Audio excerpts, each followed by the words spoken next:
the problem. Finding me in the mishmash of homemade uniforms isn't exactly tricky.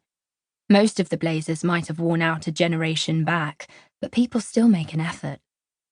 They found replacement clothes in the school colours, more or less. They don't wear combat boots or black hoodies, for example. No, that special privilege is mine. All mine. It's out of necessity, really. Hoodies are hard to come by regardless of colour, and I need the pouch up front.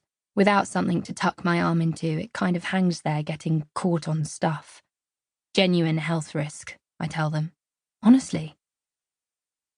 From behind a wall of dark fringe, I see that Romeo's besties have spied me. Lawrence is keeping it simple with a fairly standard glare. Paris has gone one better, mouthing crazy at me from across the chapel. In my heart of hearts, I know, Rosaline continues, bringing it home on the closing stretch, and I decide, stuff it, I don't have to be here. With that, I get up and walk out the back door. It makes a loud clang, which is not ideal. I've probably just helped Rosaline give her best tribute ever. If she timed it right, she could have had me brazenly, heartlessly, callously leaving the chapel right when she was tearing up the most. Stepping outside, I'm smothered by the quiet. There was this famous quote, "When you're tired of London, you're tired of life."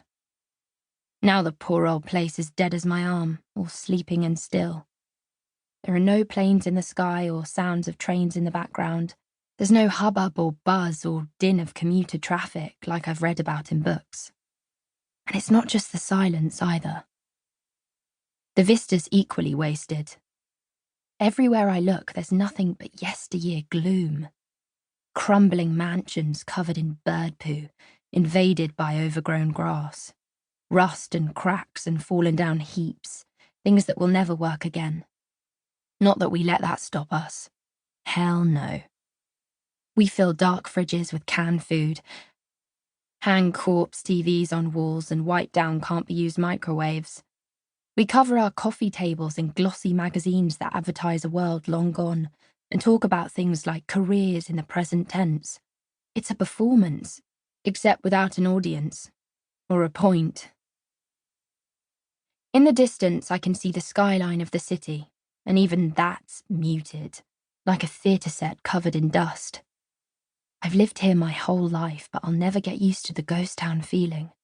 It's like being a tourist, squatting in a world that was built in the past, and peaked there, died there even. And yet here we are, playing house, pretending there's a pulse. I walk down Johnson Street, following the faded white line that I'm told was for cars back when cars were still a thing.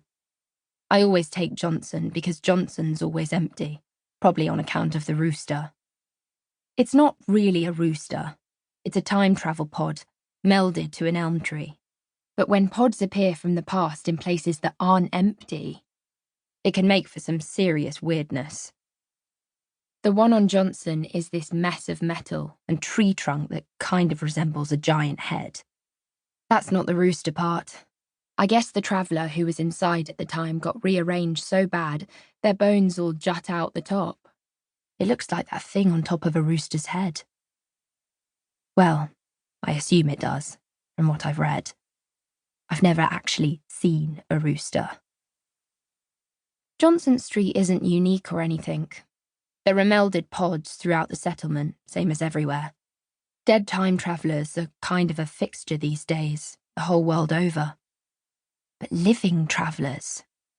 Nobody's seen one in years. They used to arrive from the past all the time, steal our food, then leave again. Not anymore, though.